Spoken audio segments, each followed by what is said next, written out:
new development bank around tailoring funding models that are perhaps fit for purpose, not your traditional ones, but ones that contemplate the environment in which funding is requirement, who is making this application, to contextualize the conversation between public and private? Yeah. No, thank you very much and good afternoon. Let me take the opportunity just to introduce the new development bank, also known as the BRICS Bank. And I think I will touch on the earlier presentations that have already been done by the Minister, especially the Minister of Electricity, but also the presentation done by Transnet. Certainly, as the BRICS Bank, we are a multilateral development bank that has been established by BRICS countries to support largely infrastructure projects, and in particular sustainable infrastructure projects. And in South Africa, you may not be aware, we have already approved projects to the region of about 120 billion rands. And that also talks to the instruments that we are utilizing to support these entities. I mean, we have just recently approved a facility of 18.5 billion rands for Transnet, and I was happy when the acting CE was here, also indicating the requirements, especially in the province or in Free State itself. Part of that funding will then support the Free State corridor. Of course, I mean, that's quite a substantial amount of money, 18.5 billion. The instrument there is that it's guaranteed by the government itself, but certainly not all projects should be guaranteed by the government. We should look at other projects. The minister also spoke about, when he spoke about the generation, he was also talking about battery energy storage system, and we have financed Eskom directly just to support that, including on the transmission line and also the generation, the Medupi project. The Premier was also talking about the importance of water, that South Africa is a water scarce country. Premier, you should know that the NDB has already financed the Lesotho Highlands water project, phase 2 of that project within the Vala River system to precisely address issues of water security for both Free State and the Gauteng itself. And so I thought maybe let me just give that context so that people can understand that the BRICS Bank indeed is on the ground and it's also contributing enormously into the development of this country. And so there's quite a lot of instruments that we can potentially look into. And what Ipeleng is talking about, it's some of the projects that we are looking into, especially in the public-private partnership space. But what is a bit of a challenge, Songezo, around that space, we don't see a throughput of well-prepared public-private partnership type of transaction. And so when you're talking about planning, that's quite important, because what we see as financiers, we see project sponsors coming to us and say, I've got a project. When you start interrogating the project, regardless of whether the project is in the water sector, the energy sector, real estate sector, it doesn't matter. The project must always have good fundamentals. There must be a full bankable feasibility study underpinning that project. There has to be a clear financial model underpinning the project before financiers can certainly look into. And I think I like what the Minister of Finance indicated, that there's going to be some reforms, in particular, in ensuring that we can increase the throughput of projects, both from a project preparation point of view, a project financing point of view, but also on the implementation side. And so you're looking at the entire value chain, and we are hoping that those reforms will certainly be able to make it much easier even for institutions such as multilateral development banks to continue to finance those projects. I mean, there's a number of instruments that we can certainly employ. Let me butt in on the basis, sorry to interrupt you, on the sure. basis of those instruments that are available on the ground. Again, in the preparation earlier on, Mitesh, you mentioned that you are looking at engaging exactly that, this PPP. Government has invited you. So let's focus on the opportunities. For instance, let's take a government department that has got massive opportunity, particularly when you're talking about property, real estate. It's obvious. Department of Public Works, serious property portfolio. The comment from some commentators that I've interviewed says that in certain areas, the department doesn't actually have a full account of what it has as an asset base. Now, we're talking about IREREP here. What opportunities are you looking forward to? Because, I mean, you mentioned something which was intriguing for me. It was novel as well. So just take your time to educate us on the opportunities that business is soliciting and looking to engage in these critical conversations that especially Mr. Ipileng made mention of. Sorry. Yeah, so thanks for opening up the conversation. Ipileng mentioned that triple Ps are definitely on the agenda of government, purely because government understands that there's an operating cost in terms of energy and water, and we need mechanisms in order to reduce those costs. And triple Ps can form a nice framework in which to deliver those services. There's a lot of mention, there's a lot of funding. I don't think there's any lack of funding when it comes to energy and water in this country. I think where the problem comes in, and you mentioned financial modeling and good and clear financial modeling, you're looking at triple Ps with a 15 or 30-year view. So I sit on the technical side of our team, for example, that looks at the triple Ps. Can we provide the solution? Yes. What the legal framework around triple Ps is actually the component that hinders the ability to implement. Some of the risks that have been discussed, with our team that I sit and listen to and try to understand how they price some of these risks. You've got construction risk, you've got operating risk, you've got environmental risk, you've got the financial risk in terms of foreign exchange. The two biggest components of risk that they have to price in over a 15 or 25-year period is the regulatory risk and the political risk. How do you put that in terms of monetary value in the young democratic country that we live in, where we're seeing a lot of shift, in the political environment, in the regulatory environment, that actually maybe put some of the projects out of a value for money transaction. So that's some of the risks that we see on these triple P and the frameworks that surround it. This point that you've just made is critical. Risk, but especially the cost of compliance, because I think those two are tied. Yeah. Say more on that, because many small businesses, that becomes the key differentiator. Once you are not compliant, you have to spend money to be compliant, which is diverting much critical resource to an administrative function as opposed to an operational function to really bring in the dollars.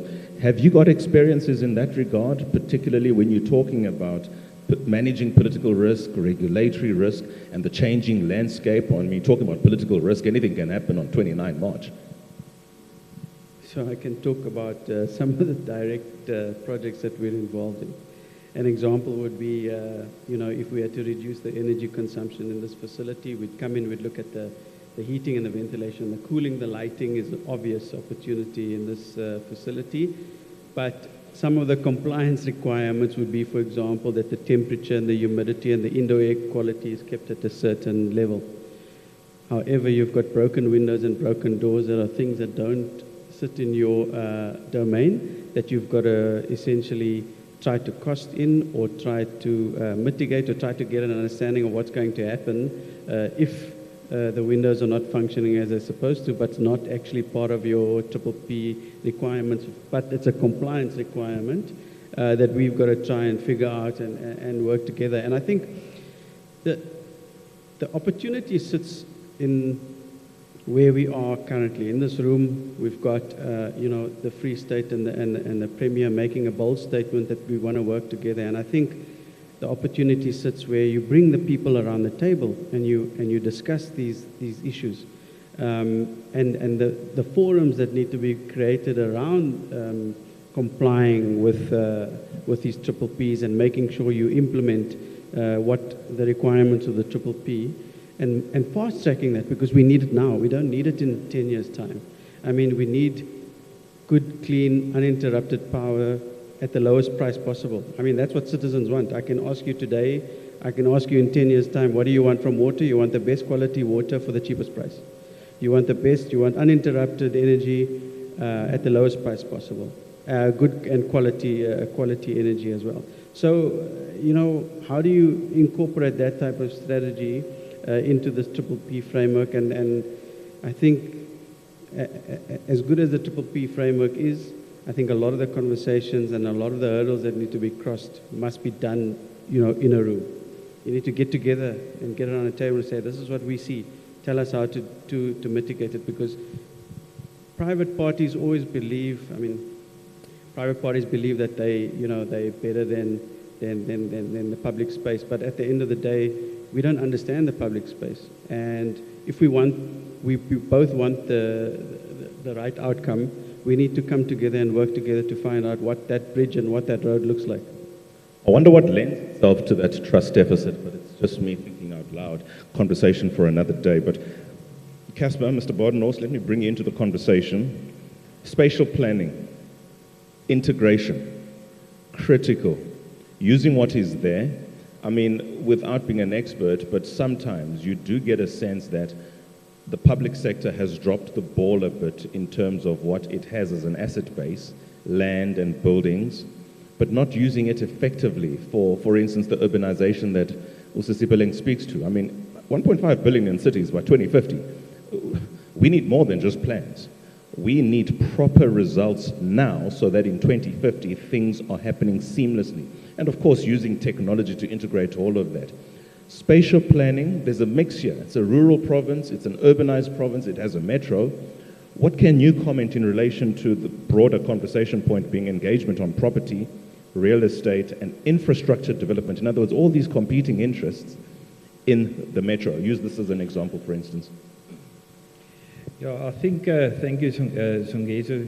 It's quite an interesting topic. I must say, during the past few weeks, we've started preparing the provincial spatial development framework for the province. And for our team and our steering committee, it's quite important to understand what is the one or two or three things that we really can change to make a big impact in terms of the province. Now, unfortunately, and I hear a lot of infrastructure planning and projects, all of these things somewhere needs to deal with spatial planning. There's a decision in terms of planning that needs to be taken by a municipality who's the authority of first instance in terms of the Spatial Planning and Land Use Management Act. Now, unfortunately, many of these decisions are quite timeless. If I compare, for example, a renewable energy project, it might take 1 year in Northern Cape. We've got examples in the Free State where it takes up to 5-6 years for approval. Now, if I'm an investor and I'm looking at return on my investment, I'm not going to wait 6 years. I'm going to go to a province that gives me a 1 year time frame in terms of my approval. So for us, in terms of preparing the spatial development framework, Songezo, it's critical. We need to be pro-developmental and not pro-control. There's merits on both sides, but as a province, we are currently working on specific spatial targeted areas where we want to focus in terms of renewable energy, manufacturing. We've heard about the SEZs, the Maluti Apufung SEZ, and there's numerous examples. But how do we fast-track development applications in these areas? In this regard, we are currently defining matters of provincial interest, which is a mechanism in the Spatial Planning and Land Use Management Act that we can use to fast-track or create special purpose vehicles to support development in fast-tracking development applications. And I think that is going to be critical in stimulating economic investment in the Free State going forward. So there's a lot more that I would like to discuss today, but I think what I would also like to recommend, Songezo, there's a website we prepared for the PSTF, fspsdf.co.za. Say it again, please. It's www.fspsdf.co.za. You can register as an interested and affected party, and you can also communicate directly to myself or the project steering committee. But it's important that whatever the province is planning, that we, especially the mega projects, that we are aligning them to our plan. So when it comes to a decision, there's alignment and it's in line with all the necessary spatial frameworks so that we can fast track decisions. So I think I'm just going to stop there. Thank you. Sister Bileng, how critical is that? I mean, you've been nodding your head the whole time. Yes, I'm nodding because I think it's a brilliant segue between, and just a contribution between what the NDB was saying and what is required. So, I mean, I think there are three things that are important for me. The policy, we understand what the policy is, we understand what the context is and the challenges, the planning, and I think the gentleman speaks really clearly to that. In the industries that we're in, you know, from a Mitesh point of view, Brawl and Muting, these are industries or businesses that operate in very broad property type and real estate and built environment. Approvals and the planning and the requirements that go with that are arduous, they're laborious. And so whether it's a triple P, whether it's a very simple project, an energy, an IPP project, for instance, there are significant planning requirements that go into it. I mean, just speaking to this issue, I mean, Minister Kgotsienso Ramokgopa spoke to a big requirement of baseload energy. Now, to be able to provide baseload energy, as he just said, there are three things that are required. If in your province you don't have grid capacity, you're stalled. There's nothing that can be done. You can't move until you actually receive it. And so I think planning from an investor point of view, speaking to the investors in the room, local and international, it's a critical function. And that goes across any type of project, whether it's a triple P or not. But I thought I should just also comment a little bit, Songezo, on Mitesh's comment around risk.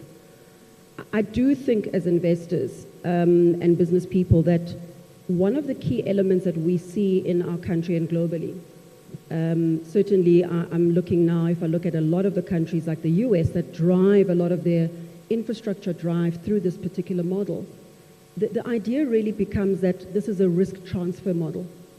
And so what you're doing in the main, hopefully, is getting that value for money that Mitesh spoke about, but that you've identified the appropriate risks that actually should be taken on by the private partner, and then the appropriate risks that should be taken by the government partner. And I think what you'll find is that there'll be more of a leaning towards the private sector, which obviously then gets priced in. There are aspects that you can't price in, that are difficult to price in, but I think that speaks to why we're business people. And really, for me, what's very critical here is that those models need to speak to strong counterparties, partnerships with strong municipalities with high credit ratings. Trust as well. Trust is key, because when you go to NDB, what you want to be able to say is, I have a packaged product.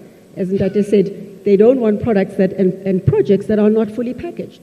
I have a fully packaged product. I've ticked all the boxes. There is risk, but herein lies a really strong counterparty, strong SPV or strong private entity, and we speak to all the things that you as a funder would want to ensure are in place. So outside of all of those elements, there are things we're going to control, and there's a lot we can't control.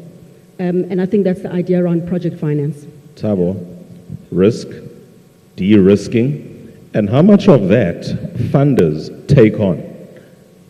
Or how much in the course of the completion of the transaction, how much de-risking is actually taking place there, as opposed to just it being on the part of the investor, which ultimately becomes transferred to me as a consumer?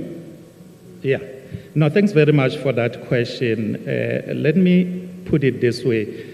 I mean, within a PPP environment, that's a structure on its own, and you normally look at the party that's best able to take that risk. You transfer the risk to the party that's best placed to be able to take that. And of course, I hear that there could be a trust deficit and all of those, but certainly MDBs such as the NDB, we have been established to precisely address market failure, because what you are describing to me it's in a sense a market failure that's happening between the public and the private sector, because the other party will not want to take the risk because it's not appropriate for them to take that risk. And so in those instances, there's a number of instruments that we can utilize depending on the structure of the transaction.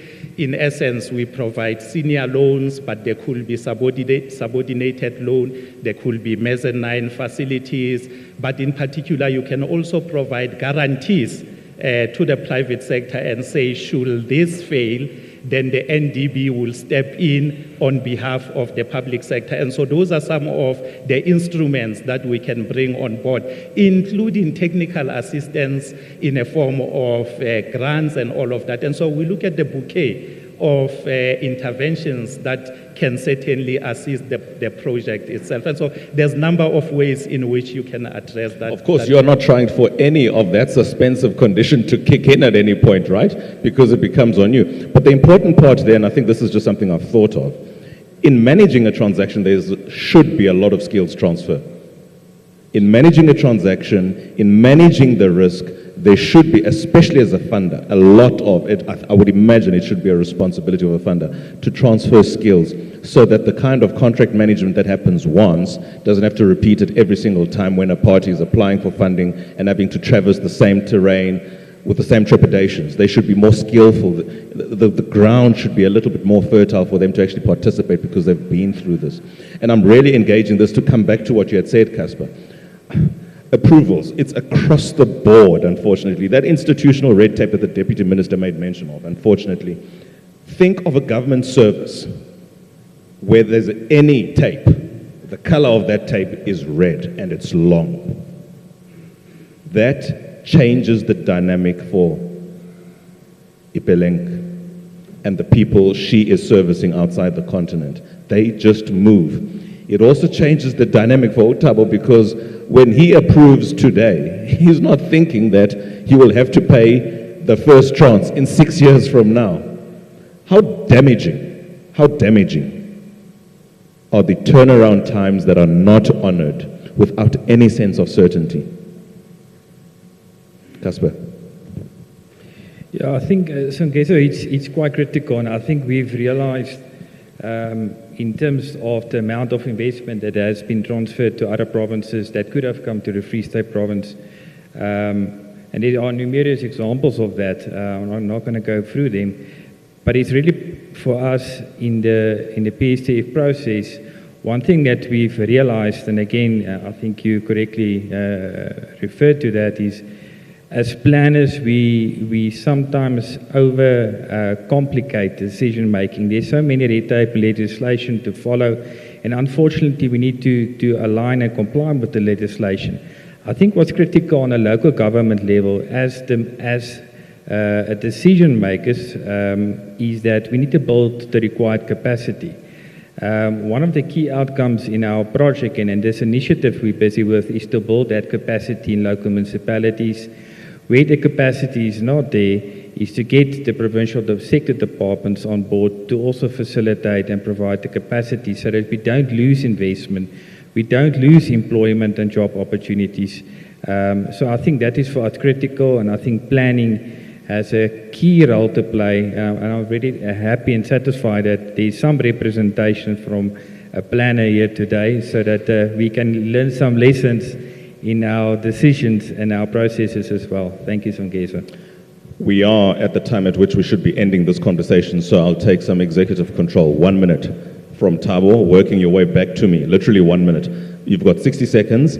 At 61, I start speaking, you stop speaking. Is there anything you want to say that you just want to buttress, even contradict in this conversation? Definitely. I think I want to re-emphasize the point around, and I'm saying this in a context of the project sponsors that are sitting here, to say when you approach any financier, whether it's the NDB, the DBSA, or any commercial bank, please make sure that you have done all the preparatory work. What we've seen coming in our doors is somebody having a concept, you haven't done any preliminary work, including all the necessary approvals, regardless of how long they take. You haven't developed a full business case, your market studies, your financial model, all the planning that goes into a project. And so you need to invest more time in preparing a good project. And I can tell you that a good project will always have funds available. The reason why we have a lot of pipeline in South Africa, I mean, ISA can tell you it has a pipeline, the infrastructure fund has a pipeline, everybody has a pipeline, but that pipeline is not well prepared. And therefore, you need to spend more time around that preparation. And there's many avenues. As the Minister of Finance indicated, there are reforms that are coming forward to reform the project preparation space and certainly look at those areas for you to... The man, my minute. Thank you. I'm going to be much shorter. I think, again, if there are any mega projects, I think I've mentioned the plan we are busy with. If you want to fast-track development, make sure your developments are in line with the relevant spatial plans. I've mentioned the website. If there's a mega project, talk to us and be ensure that those projects are in line, and then your process would be much easier to follow. Thank you. Thank you, Casper. Compliance. Thank you, Songezo. I think really my message would be to the provincial government, and that would be to say that our interest as business people is to partner with yourselves. It is to bring those significant responses to either the catalytic projects that speak to what the funders require, but mostly that speak to what the investors' interests are. So from our end, as a business person, I would say that whatever instrument makes sense, be it a project finance instrument, a large type of infrastructure development opportunity, we are here to partner with yourselves. And I think to the project sponsors who are international, we are very au fait with how these projects work. As local business people, we've built up the capacity, the capabilities to be able to look to them. And I think we're here to say we want to build South Africa to become a better place. That cannot be gainsaid. We're all here for the same thing, build South Africa. Final comments, Mitesh. I should give my minute to the money man, because we know we can implement. What he mentioned was articulating the problem correctly so that the implementing partner can take less risk in developing the solution. I don't think South Africa has a problem in delivering solutions. I think it's around how do you protect both parties and make sure that the citizen benefits, the public entity benefits, and the private party also benefit. Ladies and gentlemen, that was your panel. To them, how brilliant were they? Ryan Soldat, you and your panelists can come on stage. I will take the opportunity to take a picture, because this picture I'm sure is going to be worth $1 million very soon, given everybody who's on stage. Come on now. All right. Where are the camera people? Oh, wow. Okay. Is it because all the politicians have left now there are no cameras in the house? Goodness gracious. Surely there's a camera in the house.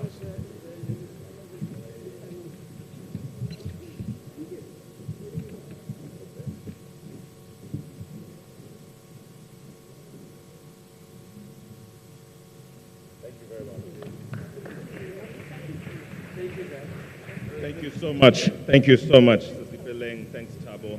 Thanks, Tesh. Thanks, Casper. Great conversation. I did take an extra 5 minutes. I'll make it up somewhere, but we're doing well. We are recovering well. Ryan, please come up with your fellow panelists from the DTIC, Ambassador Sadiq Jaffa, from AfriExpo Textiles, Mr. Tebogo Kobedi, who I had the pleasure of engaging earlier on during the break, and Dr. Kulufelo Tobejane from VKB. This particular panel is about advancing industrialization in the Free State with a particular focus in manufacturing and agro-processing. It came very strongly It came through strongly as a theme, certainly in the video and in the presentation made by Mr. Mokoena. So let's have now a distributed narrative on what we are talking about in terms of what industrialization capacity is required to ensure that manufacturing is strong, particularly from absorbing skills, or well, not necessarily skills, but labor, and then what you start developing skills, agro-processing. The Free State province is connected to a country, Lesotho, and 6 other provinces, KZN, Mpumalanga, Gauteng, Northwest, Northern Cape, as well as the Free State province. So in every sense, it is a central province, and it has great opportunity precisely in agriculture for what it is known for. Mr. Brian Soldat from the DTIC, you have, please, sir, until between 10:02 and 5:02. Oh, okay, things have changed. Well, until otherwise told and confirmed on the program, the moderator is Brian. So, ma'am, is your name Brian? No, I'm kidding. Yeah, please take over, introduce everybody, and I'll be back here in 35 minutes.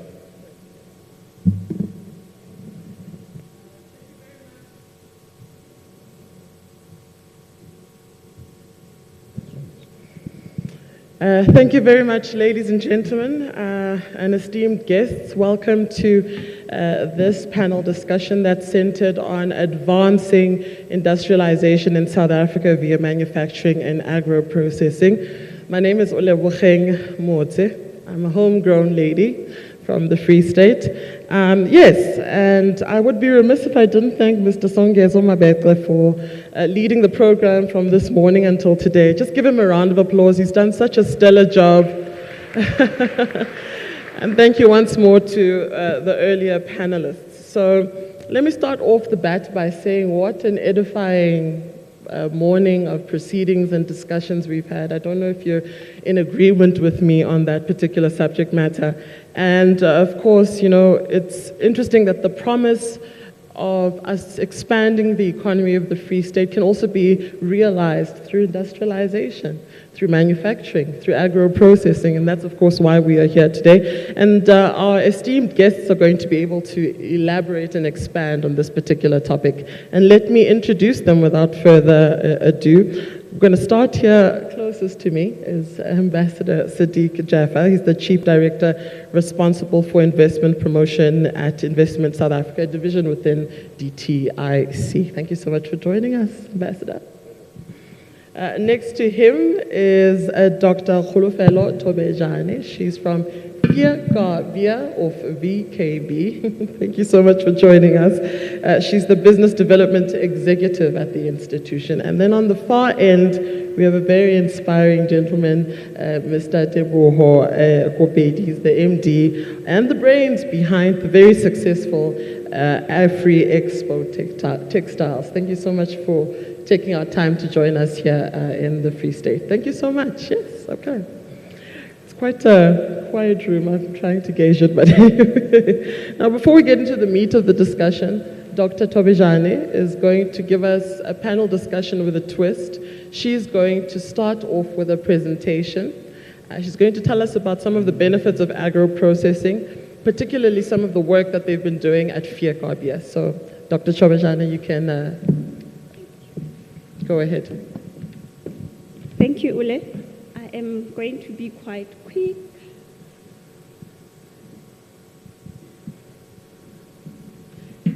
So this is just to give good afternoon. Because of time, we even rush off and we forget a bit of manners. Good afternoon. This is just to give a bit of background on the agro-processing aspect of the Free State, because we needed to outline and showcase what the province is capable of. So I thought I should quickly do a bit of intro so that you follow in our discussion. So VKB it's a company that has been in the Free State. We're mainly in the Free State. We are over 100 years old. And we have the primary and the secondary agriculture aspect of it.